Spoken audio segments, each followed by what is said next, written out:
Perkara ni tak pernah berlaku dan kita nampak hari ni terlalu zalim sangat kepada masyarakat penjaja ni.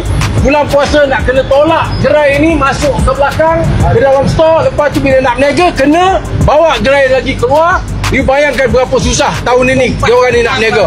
Dan hari ni kita tengok apa yang dilakukan oleh Dewan Bandaraya buat pengundian di Jalan Tukar Perumahan ini.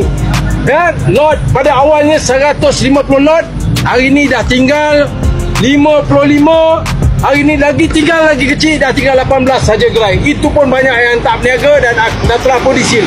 You bayangkan ni, kita tengok belakang ni semua telah dipodisil oleh PDL. Ya? Nampak? Hari ni dah 15 puasa.